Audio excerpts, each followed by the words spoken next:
All right, for those of you who, going too far, who just joined us, kia ora, and thank you for joining us tonight on our New Zealand Football / NRF webinar on the Incorporated Societies Act 2022. And I guess the only reason we're here is just to help you guys. If you haven't already got underway, get underway. And if you're already in the process, see if we can add any value to what you're doing. And I kind of point you in the right direction to ensure that you get it across the line by April next year. Before we start, I just want to open the space with a karakia. So if you can either join with me in your own time or listen through, I'd much appreciate it. So me karakia tātou. Tu tawa mai I runga, tu tawa mai I raro, tu tawa mai I roto, tu tawa mai I waho. Kia tau ai te Māori tū, kia tau ai te Māori hora, te turu whakamau kia, tina, tina, humie, huie, tākie. Thank you, guys. So just as I said before we started the call, just a few little housekeeping things. Cameras on if possible, but as I said, it is optional. Just use your raise hand if you have any questions throughout it. However, I do want to add to that, there will be a time for Q&A later on and in our breakout room. So maybe just hold off on those questions until we get to that part, or feel free to write them in the chat or just write them down as you go through. Obviously, just a respectful corridor when we do have questions. So just one at a time, sure we listen to everyone and let everyone say what they need to say before, I guess, having your point. And as I said, use your hands on the feature to ensure that we aren't interrupting each other, muting your mic at all times if possible. And as I said, save your questions for the end. In terms of your team here tonight, a special warm welcome to Paula Hanson from New Zealand Football. She's jumped on the call tonight to help provide you guys on behalf of New Zealand Football with some information that you guys will find very useful around the Incorporated Societies Act. She's been leading this project from NZF's perspective, and I'm sure she'll introduce herself when she jumps on for her section. In terms of your NRF context, we've got Cal, who's the head of clubs and community engagement here, Harrison, who's our club support team lead, and myself, who's in the club support team with Harrison and Cal. But without any further ado, I'll pass it over to Paula, and she can speak to what she's got in store for you guys. Paula. Thanks, Tyler. Kia ora, everyone. As Tyler mentioned, I'm Paula. I'm one of the general managers at New Zealand Football. And as a special project, we set up a small team to work on our own New Zealand football statutes and the 6 federations, and then also providing support templates and guidance to over 400 clubs across Aotearoa. So thanks, NRF, for inviting me along. It's a really important time for incorporated societies. And so was to go through some of the key changes as driven by the legislative requirements.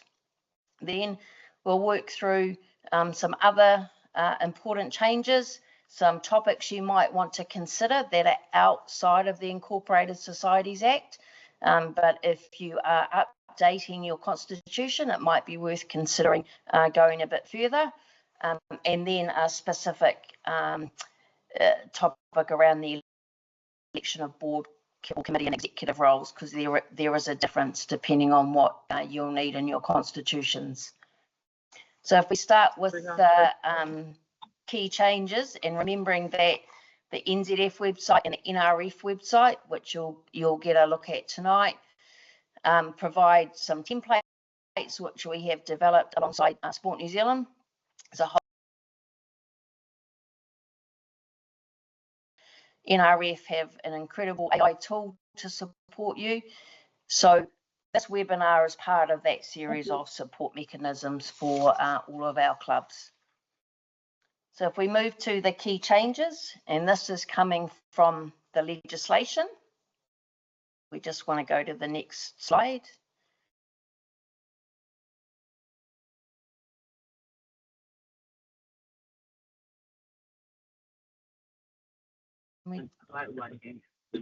Did not. As that comes up, you'll see that I've broken all the golden rules about death by PowerPoint, and there will be a whole bunch of bullet points. But it was really hard to narrow it down, so I put it all in there. And remember, these are available on the websites as well. So the key changes, as advised by Sport New Zealand and the incorporated societies, is a reduction of the number of members you're required to have. Now that reduces from 15 members to 10, which for football clubs really should have no impact whatsoever. If your players, staff, coaches, board members are members of your club, then you'll have no problem confirming that you meet the minimum number of members. Under the new legislation and in your updated constitutions, you will need to confirm the consent of each member to be a member of the society, and you just need to collect that. So at the moment, Comet and then Sporty in the future will be that tool to use when everybody's registered to your club. If you have members who are not registered players and are not registered in Comet, then you'll need to keep a physical record of their details. Within your constitutions, you need to confirm who the contact person is for the registrar. That doesn't have to be a specific name. It could be a role within your club. It could be an email for your club. So in the New Zealand Football one, we have our New Zealand Football email as the contact. And the reason to do that rather than name somebody is when that person leaves that role or leaves the club, you'd have to update your constitution again. So officers will have new duties, and these aren't scary or overwhelming. They are simply around ensuring that the officers of your clubs act in good faith and in the best interest of the society or the football club, that they exercise care and diligence that a reasonable person would exercise. So that's no more than we would expect of our incredible club members across the country anyway. The majority of officers must be members of the society, and what we're finding is that for most, if not all football clubs, this actually isn't a challenge, because usually the board or executive members are coming from within your membership. If they're not, that's okay, as long as the majority are. Now, in the New Zealand football statutes, to give you an example, our executive committee members become members on their election to ExCo, so we would meet this requirement. Keep in mind, though, you can seek an exemption, which is what New Zealand Football and the federations have done for 5 years, and it's important you fill in that part of the re-registration process if you want the exemption. And the exemption's been put in there for 5 years, just so that the registrar and the government and other organisations can work through whether this requirement will have an unintended negative consequence for some incorporated societies. Another key change, dispute resolution processes must be included, and in the templates there is some wording there for you all. There'll now be an obligation for conflicts of interest and a duty to disclose those conflicts, so that's quite explicit. Again, it's a really good governance behaviour, but it's explicitly required in your constitutions. And societies can now provide insurance and indemnify both officers and employees. Another area in the new Act for your constitutions is that all societies must prepare annual financial statements. And for some, excuse my mistake on the slide, for some, you will need to provide audited accounts, and that there's information online about who that is. That would tend to be for the bigger clubs with higher turnover. And then there are some other additional requirements if your football clubs hold a charitable status. We're not going to go into detail about those additional requirements tonight. But if you do require some additional support in that, then certainly reach out to the NRF team around that. Other important changes which aren't necessarily explicit in terms of a key change or a new requirement is that now, depending on what your constitution currently says about the process to change your rules or constitution, under the new Act, it is explicit that any changes to your constitution must be approved by the majority or as defined by your constitution. So previously, as an example, any changes to New Zealand football statutes or federation rules simply required 3 members to sign it, and off it went to the registrar. While this change comes in with the new Act, we are really encouraging all football clubs to take the opportunity to bring your members along on this journey, engage with them around the changes, and then at your AGMs have that majority vote to pass those changes into your new constitutions. And there was something else in the previous screen, Tyler or Harrison, that I just wanted to pick up on. Yeah, just the language. So also a big change, and again, this is entirely up to each football club, is that now the Act explicitly says you can have a name that ends with Incorporated, Inc. or Mana Tupu. So this is the first time that you can have your constitutions, if you choose, in English or te reo Māori, and the same with all your financial records. So that is a decision that your club and members can make, but it is an important change to point out. So if we can go to the next slide. So there's 2 key differences in how board members or committee members and executive roles can be elected or appointed. And the templates that are up on the NZF and NRF websites are distinguished by being template A, which is when your members elect your whole committee or board. And they don't separately elect specific people to specific roles. So if that's what your club does and wants to continue to do, then the wording for that sits in template A. If, however, your members want to continue to elect specific roles like the president, treasurer, secretary, then that language and wording sits in template B. There is absolutely no right or wrong way to elect or appoint your committee or boards or your executive roles. We just ask that you consider how diversity on your board or committee is achieved and how inclusive the election and appointment practices are. Now, there will be some clubs and environments where template A is exactly what's needed, and there will be others where template B, where individuals are elected to roles, is what suit those clubs. We just ask that you think about the difference and then you make, or your members make the decision that's best for your club. I think now, yep, so topics to consider. So I've got here outside of compliance. One of the key messages I'd like you to take away and remember is that there is a deadline to re-register with a reviewed constitution. Meeting those compliance requirements has to be the priority. But if your club has the time and the appetite and the willingness to look at other areas that your constitution could be strengthened or improved, then we suggest this is the time to do that.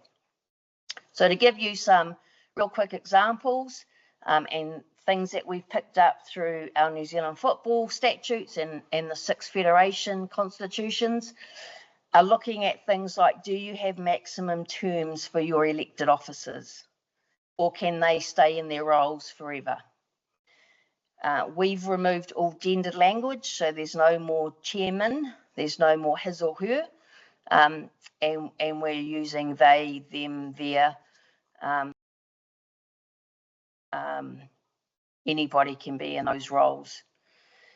We've also looked at gender equity and governance. So within New Zealand Football, we have a clause that states very clearly we will have a minimum of 40% representation of self-identified females. So that's something to think about in your clubs if you want to put that in your constitutions. Does it have to be 40%? So that's gender equity. If you have honorary members, we suggest you just check that everybody in your club, the different roles, are covered and available to become honorary members. We've seen some where it's restricted to players and coaches as an example. So that's around being inclusive. Have a look at what your processes are for people to apply to become a committee or board member. Are we still requiring, a written application?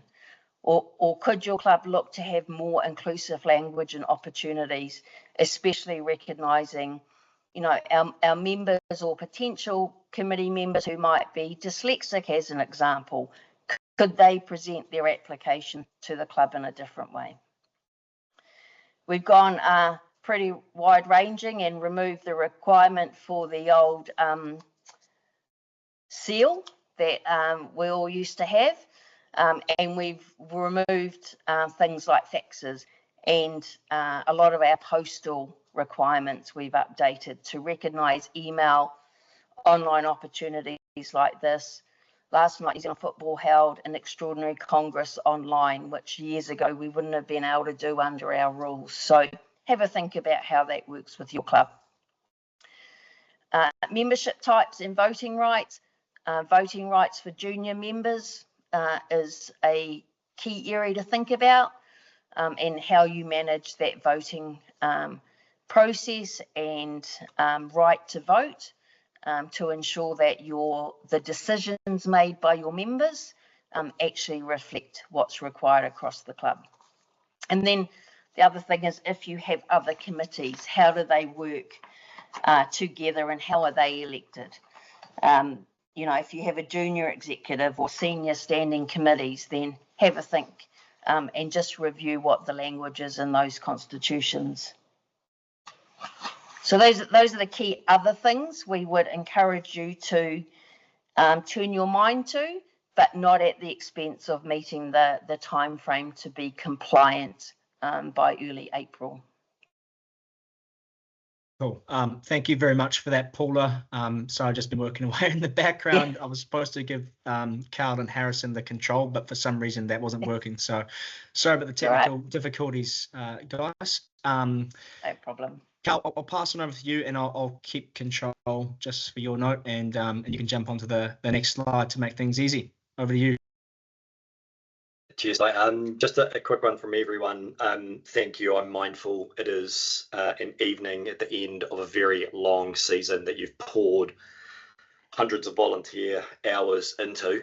So thank you for being here. I'll respect your time and keep this succinct.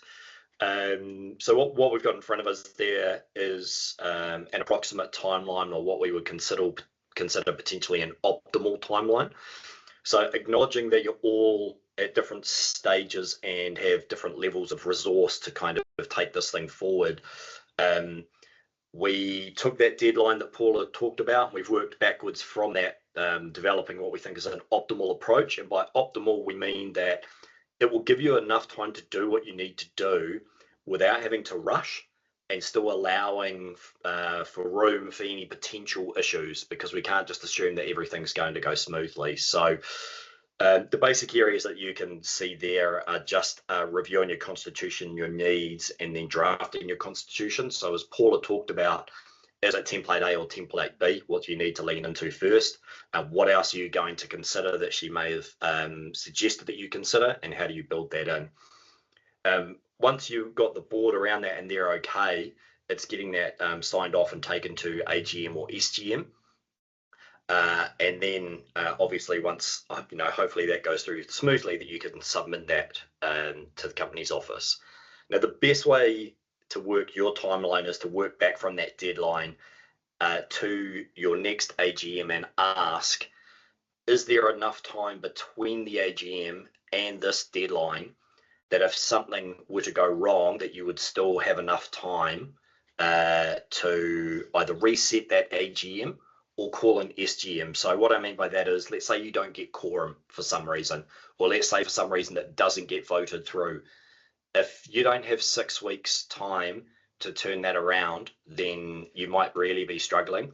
So my first suggestion in building your own timeline is taking the end point and working back to your next AGM. Now, you may have already had that in April or May, so that decision might be made for you that you will have to call an SGM. And I would say in that case, just look at your current constitution, make sure you follow the rules. In line with the optimized timeline, we would expect that you'd be reviewing your constitution and completing the drafts hopefully by the end of this month. But if that's not achievable, don't worry too much. There are a lot of tools that Tyler will run through and a lot of support available to you. The reason why, as I said, we say optimal is we just want it to not be difficult towards the end. We want to make your life easy here. So aiming towards draft at the back end of this month is useful. If that's going to be difficult, you just try and get as close to that time as you possibly can. So as I noted, there's templates, there's toolkits, and there's a whole host of stuff that Tyler's going to talk to that can help you get underway or move forward and wherever you are in your journey. Cool. Thank you, Cal and Harrison. I'll pass it over to you, Matt.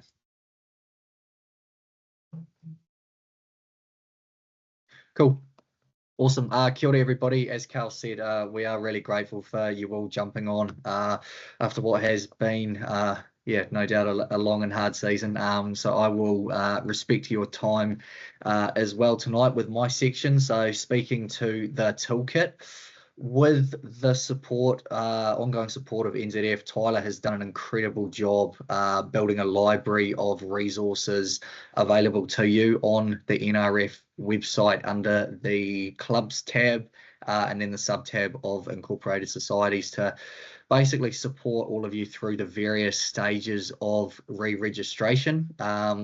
We have touched on some of the resources available in that toolkit. I guess the most prominent one is New Zealand Football's templates A and B, which you've heard about from Paula and Carl. The clubs that Tyler and I have certainly spoken to, just about all of them have referenced those templates, which is fantastic. So 100% encourage you to check them out if you haven't already. Tyler's also built a FAQ, frequently asked questions PDF. New Zealand Football have developed a FAQ PDF, which has generic questions, but also questions that have been genuinely asked by clubs to both NRF and NZF as well. So, for example, what happens if the mandatory clauses aren't included? That's probably an easy one.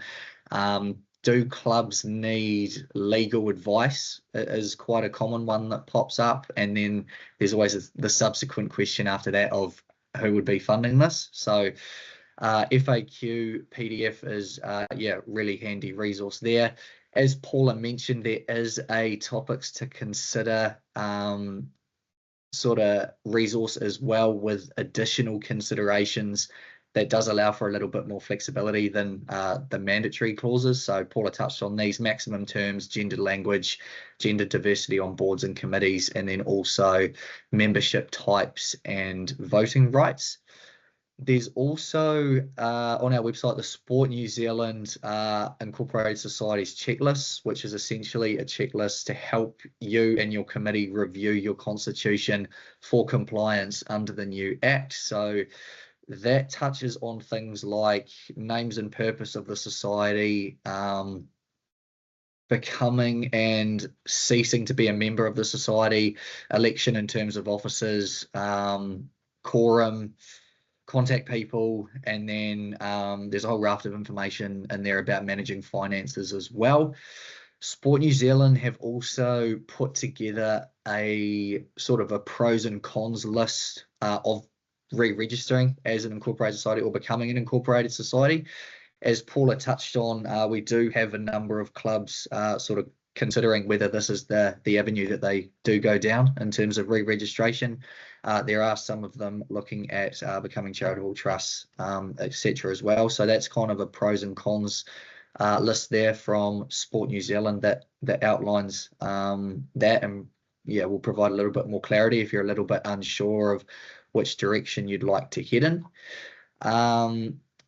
On our website, sorry, there is also a link to access the Sport New Zealand webinars and tutorials that are kind of put together by what's called Sports Tutor. So all you'd have to do is follow the link and then make an account for free access if you haven't done that already. And then, of course, there are links to the company's office resources as well. So that touches on things like financial reporting, dispute resolution, re-registration tools and links, and how to actually go about, submitting a constitution when you do get to that point in time. And then there's also the officer consent form template as well.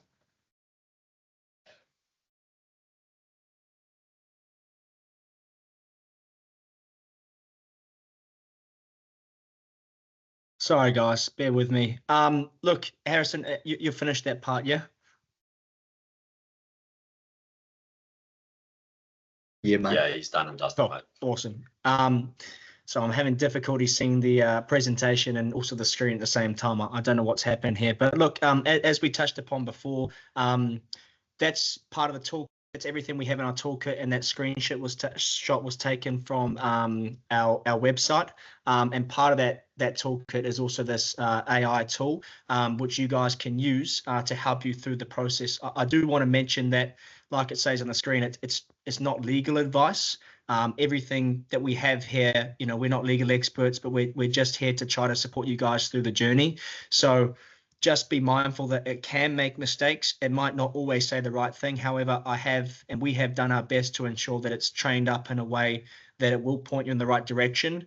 My best advice would be to use the NRF templates, but it definitely helps you on the journey. And there have been a couple of clubs who have been using this tool just to help get them started and checking off a few things. So I'll take you through a really short live demo. We are going to save time in this webinar because one of the sections I was about to jump into after this, it's not quite going to work. So I'll explain what we're going to do instead in a second. But we'll just spend a couple of minutes just going through how might this tool work for you guys, and how you can obviously access it through our website. So I'm just going to quickly jump into a different screen. So I'll stop sharing that, and then let's see if this one works. While you're setting that up, Ty, do you mind if I pass a question from the chat to Paula? Sounds great. Paula, I don't know if you can see. There you go. I've just answered it. So the question was around, do we know which most clubs are using, the template A or template B? The real short answer is no, we don't know that, because there are pros and cons to both options. It's probably worth a discussion at your committee level. And the key is whether, if your members elect your full board or committee, and then the committee is responsible for determining who holds those key roles, or whether you want to have your membership elect to those key roles. And there's good, bad, and indifference for both those options. So we don't have that data. It's worth a conversation, but certainly able to support if you want to talk more about it. Cool. Thank you, Paula. Thanks for that. Hopefully that answers your question. So yeah, I'll quickly jump into this. So this online. So as long as you've got access to the internet, you can access it on Chrome or Safari or wherever else you need to. And you do that just directly by going through to our NRF Incorporated Societies page that Harrison alluded to. And as you go down the toolkit section, there's a little button there that takes you directly to this AI tool, which is done by ChatGPT. So if you have a login for that, it will take you straight in there. If not, all you've got to do is just enter an email address and create an account. It's free, and you obviously don't have to use it for anything else. And just in particular, it will take you to our NRF, Incorporated Societies Assistant. So I'll take you through a little example. You probably start off by writing something like that. I'm Tyler from NRF Example FC. You know, we're in the process of drafting our constitution. We want some assistance with journey, timeframes, and whatnot, and we'll see what kind of pops.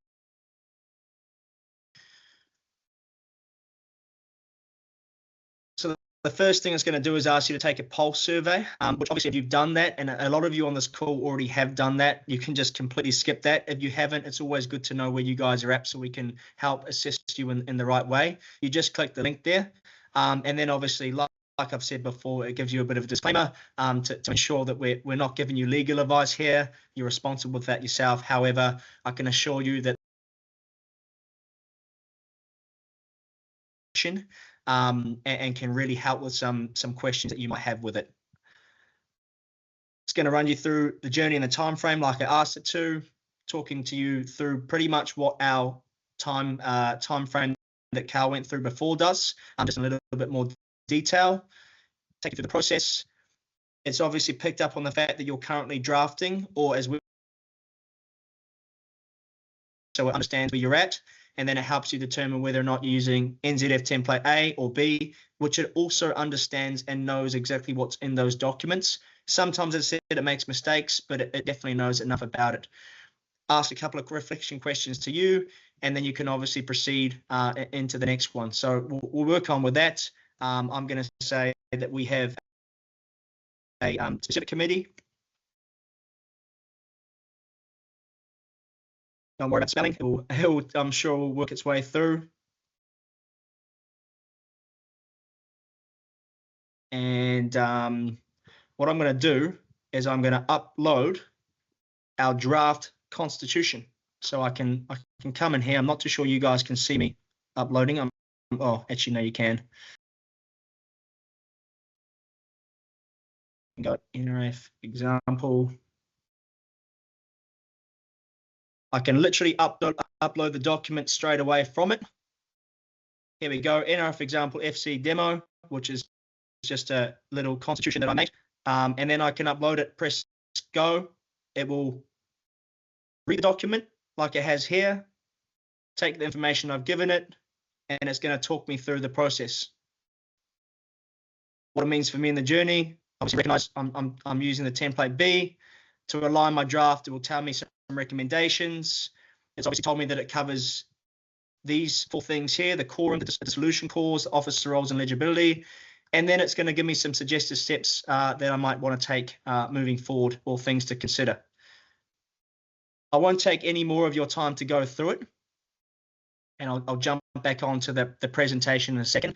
But obviously the tool's there for you. It's really easy to use. You've just got to ask it questions, and you can upload documents and you can work through it. We can't access any of the information, so don't worry, the draft's not coming through to us. But like I said, it's a really good tool that will help you along the process, and you can use it in your own time and however you need to. On that note, obviously, we are still here to support, and obviously there's a raft of different resources online that are from NZF or through Sport New Zealand or Incorporated Societies to actually point you in the direction that way. Next up, I'll go back to our presentation. And feel free to ask questions on that in our kind of Q&A section.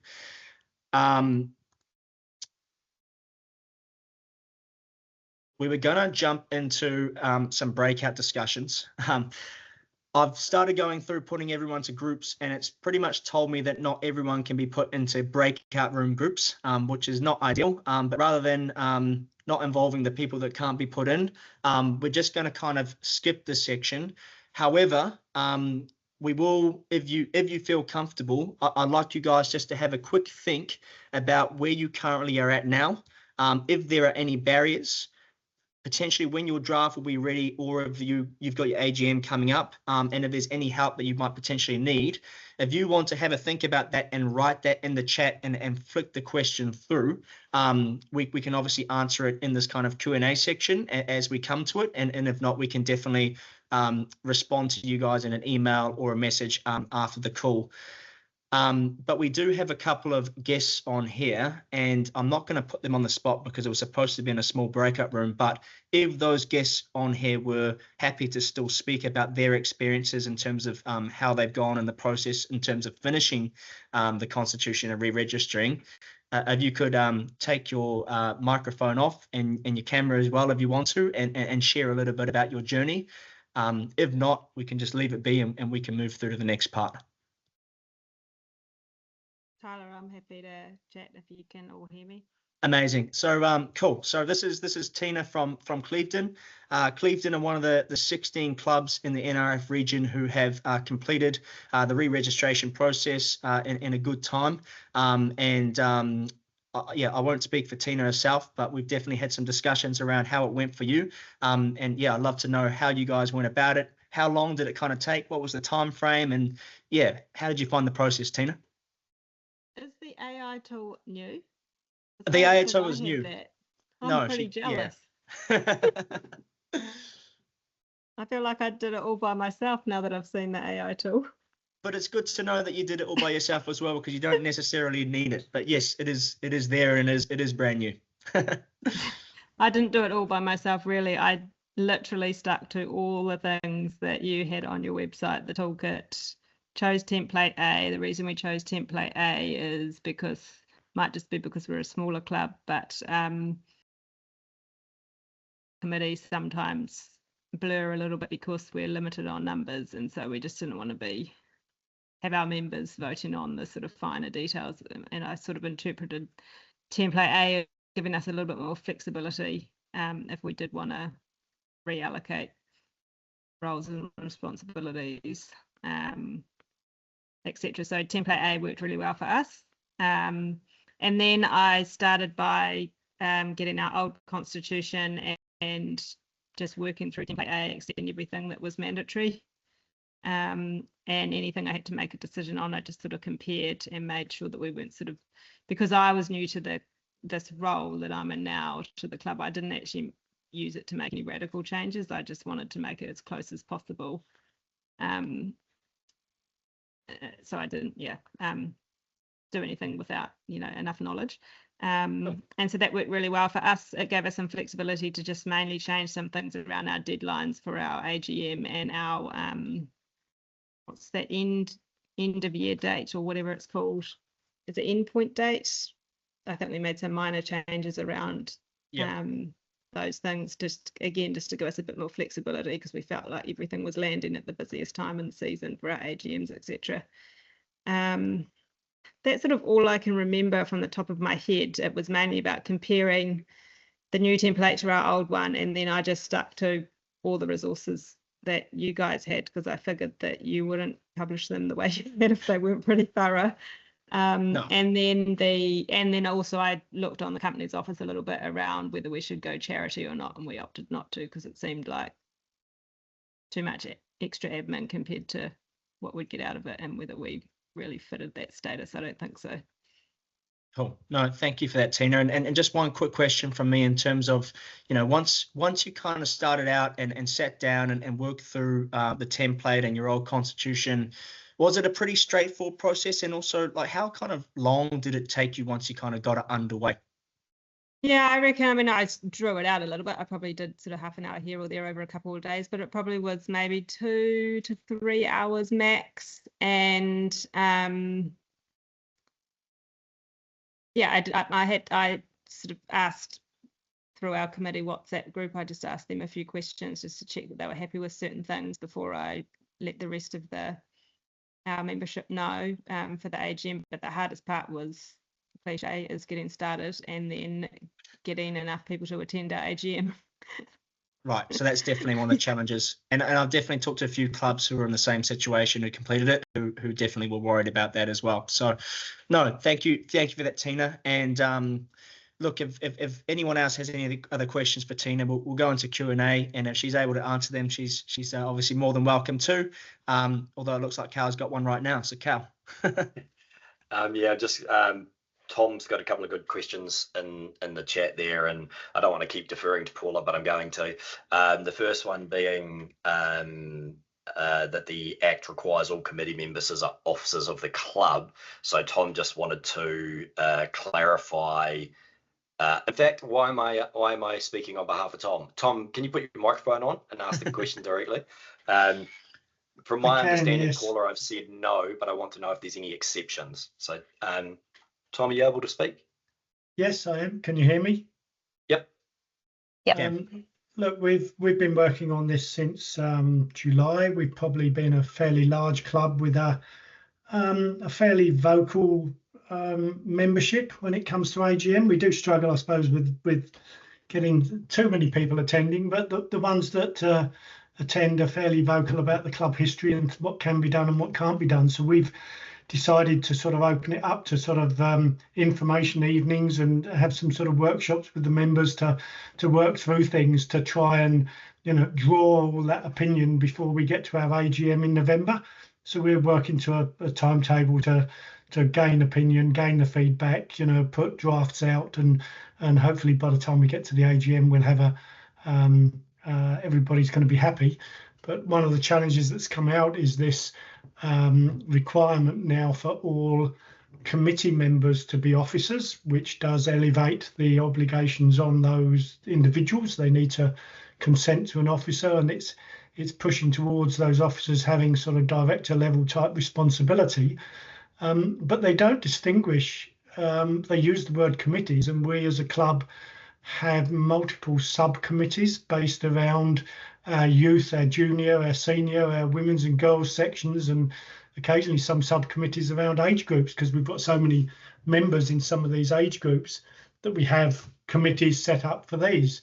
Now, I thank you for the comment that maybe we should be calling these steering groups rather than committees, but at the moment, you know, that's the circumstances. We have the elected exec, which is you know, the chairman, the treasurer, the secretary, the club captain, and 2 representatives from each of the age group committees. And so there's this debate of how many people actually need to be officers of the club. And look, I've taken some unofficial legal advice, and we are gearing up to get the official legal advice when we've sorted our internal debate. But it's this, you know, how do you handle the year group, the subcommittee level, because making them all officers would just kill volunteer effort for sure. Yeah, that's a great question, and especially for the larger clubs that have the membership level to have those different subcommittees. Ultimately, the definition of an officer has specific requirements or obligations, and it's geared around if the person or the officer has a significant influence over the committee or the organisation. So it's geared around those senior roles. So you could say the club board or the members of the executive committee, or if members of the subcommittee have delegated powers from the main committee. So from what you've just said, I would say that the 2 representatives from each of those subcommittees, they are the officers. Yes, I mean that's what I'm assuming, and that's how we've been working it so far. Yeah. Okay, good. Thank you. Thank you, Tom, and thank you, Paula. And just before we jump into the next question, Carl, you said there was a couple. There's just another club on here who we'd say is one of our champion clubs who have completed already. I was just wondering if she was wanting to speak. No worries if not. Just got a couple of questions. Is that me? Is that you, Jenny? Yeah. Amazing. Cool. So another one of the clubs who have completed it, and this is the last champion club that we have on hand. And obviously, Tina, thank you for jumping on and answering those questions and sharing your story. And Jenny's from Hibiscus Coast. Jenny's been through her own journey, which was obviously different to Tina's as well. And I'm kind of just keen, Jenny, for you just to say a few things around how your process went, the position that you were in, and where you've kind of got to now, if you don't mind. Yeah, sure, no problem. So yeah, we're probably what you'd call a bigger club. We've got 1,300 winter members, and it sounds a bit like kind of what you're saying, Tom, around trying to get agreement was one of the most difficult things. I wasn't actually, I had only just joined the board when they passed it through an SGM, and I wasn't at the SGM because it was all a bit last minute. But I'm kind of probably got the maybe don't do it this way advice, because they took 2 years to bring the Constitution for final ratification at a special general meeting, and it was a bit like, look, we need to get this done, so vote it in now and we can change stuff later. And that did not go down very well at all with members. However, the plus side is that we got it done, and then subsequently, literally like 2 months later, they wanted to change something, and so we did an SGM, and then people were happier. But yeah, I would say maybe don't do it that way. But it took so much time. My understanding is just getting committee members to agree on what was defined as a member that could vote. Like there was wording around a word financial, unfinancial, like people didn't think unfinancial was a word, like just really kind of minor things, but big things to members. And then taking the time to they had to read and discuss every single submission from each member, and that took, with a big club, it took a lot of time. So there was, it just took them longer. And then, like what I was saying in the thing, we in the chat, we when we changed our constitution by SGM, they wanted to do it in time for the AGM because there was a thing around the president's term that members weren't happy with, and that literally took 25 days to get that. So the day before the AGM, the Constitution got passed, because incorporated societies took that long to kind of pass all through. So all of it was just like, horrendously last minute, and I would not advise it, but we got it done. Definitely some learnings in there, Jenny, and really appreciate you telling your story. But Carl and in turn Paula as well, you guys have a couple of questions there, or your hands up. So Carl, you're up first. So if you want to speak. No, I'm going to let Paula go. Let Paula go? First, okay. Paula. You're too kind, Carl. First of all, congratulations for those clubs who have successfully re-registered. There was a question, I think it was from Tom as well, around membership, especially around the kind of junior membership and voting rights. Now, we know there are some clubs who have introduced voting rights for junior members, and the majority of the ones that we've seen provide for one vote essentially per family. So if you have 3 junior members in a family, that's one vote that's exercised by one of the parents or caregivers. But when I was thinking about that question, another really helpful resource that is available to you all, and it may sound a bit stalkerish, but it's not, is if you know of other clubs like Hibiscus Coast, Birkenhead, Western Springs, who have successfully re-registered, you can search their constitution on the Incorporated Societies Register. And so that might give you an idea of wording that other clubs have chosen to use, and that might be another way to get some guidance from your fellow clubs in your region. So that was just a thought that came to me. The other thing is, and this sounds harsh, but this is a really key message. If your members do not support and endorse the changes that are required for compliance, they won't have a football club next season to play in. That's as brutal as it gets.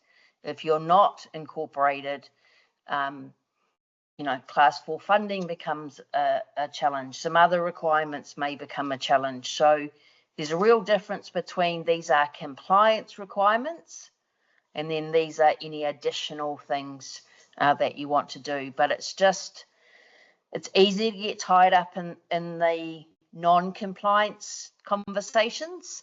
But ultimately, you could do it in 2 parts. You could get your compliance requirements through, then maybe spend the time engaging with your club members over this magic off season or however long it takes. And then you could hold an SGM or at your AGM next year, look to incorporate some of the other topics you might want to consider. So it's not a once and done. You get your compliance requirements through, get re-registered. You can always look to update your constitutions at a later date as well. So just keep that in mind in terms of timing. Cool. Can I respond to that, Paula? Thank you. Can I respond? Yeah, look, I think it's potentially risky, I think, to try and push the stuff through, because there's some of our colleagues have found that you can get the pushback from the members. And I think you probably need to think through some of your processes here, as we've had to, because I've found, as an example, when a parent signs a junior, the parent has the voting rights in our club, and it's not long before that junior is a senior, and the parent sort of assumes that they've still got voting rights, but actually they haven't. And we've got people who are, think they're members, but their child has grown up, they have now become a member, and they're not. And there are quite a few extra requirements, I think, in the Act is saying, that members do need to, have an obligation more than they did previously, perhaps, to advise their change of address, and they do need to actually be, formally made aware of their responsibilities as a member to apply and adhere to the club rules. So you need to make sure that they've been made aware of those rules that they need to apply to. So actually managing the membership database is becoming quite a lot more of a necessary requirement than it may have been under the old Act. You could have been a bit more lax than you need to be today. So we found ourselves needing to be much more specific about who members are, and so we're looking at creating new categories of members, friends of the club or something, just to take on these groups of people who have been around the club for 20 years, but actually they are not officially a member, and yet they stand on the touchline every week and cheer us on and drink at the bar, which also is a challenge for the liquor license. So there are some complications around this. I just wanted to share. I haven't yet solved them all, but we're working on it. Yeah, great conversation and reminders around your membership types. Again, it's up to the club and ultimately your members, the types of members and the voting rights and how it all works. So we can't give you, real enforceable, do this or that options. It is a bit, yeah, it's entirely up to each club. But you touched on a really good point there around the liquor licensing, and that has come up as a specific question. And because if you follow the templates, they don't mention anything around the Sale and Supply of Liquor Act. So another reminder, you may have things in your current constitution that aren't in the templates. That doesn't mean you have to drop them away. You can have other things in your constitutions if you choose to, or if you continue to choose to. It's just the compliance ones that are a must-have. Thank you, Paula, and thank you, Tom, for sharing that as well. I'm just mindful of time. I do want to wrap this up around 8 or so. Are there any last questions that you guys want to ask before we kind of part ways? If not, obviously you feel free to share them, give us a call, send us an email, or give the toolkit a go, because that might be able to answer some of those questions for you. Before we leave, anyone want to raise their hand to ask one more question? Cool. I'll take that as we've either already answered it, or you're confident enough in the toolkit to be able to provide answers to those questions. Moving on then. Don't worry about that. As we were saying before, kind of your next milestone for this end of this month is around trying to ensure you get your draft done by 30th September. Obviously, these are recommended things to give you enough time. However, we would recommend just working back from your AGM. So you should be well underway in action now, trying to get this sorted for your AGM so that it can get approved on the first go rather than holding an SGM later on. But obviously, just working through the steps in there. In terms of the support, I'll just touch upon again, we've got our toolkit there. New Zealand Football have templates and plenty of resources on their own website. And also Sport New Zealand have resources on their website as well, along with webinars similar to this that go over other things to do with the Act. Feel free to give Harrison or myself a call. And if we can't answer your question, then we can definitely get you in touch with the right people. And also on top of that, oh no, I've completely forgotten what I was going to say. Don't worry, I had it, but I forgot. But look, if those things don't answer your questions, as I said, just reach us to outside of this, and we'll definitely be able to point you in the right direction. And if that's everything, then I'll close the space with a karakia, and then you guys can get on with your nights. I know it's been a long season, so I do appreciate your time. And I'm sorry that we couldn't quite do it the way we wanted to with the breakout rooms. Thank you very much to Jenny from Hibiscus Coast and Tina from Clevedon. I told them they were going to be smaller breakout rooms, but they've jumped in front of everyone and still done what I would have wanted them to do. So that's fantastic. Thank you so much for your time. But yeah, if that's not all, we'll move on, close the space, and you guys can get on with it. So thank you very much. Karakia whakamutanga. Me karakia tātou. Kua mutu a mātou mahi a ropu mo tēnei wā. Tia kina tātou katoa. O tātou hoa me tō tātou whānau. Thank you, everyone. Thank you, Paula from New Zealand Football, for joining us tonight. Thanks for answering the questions and sharing your insights.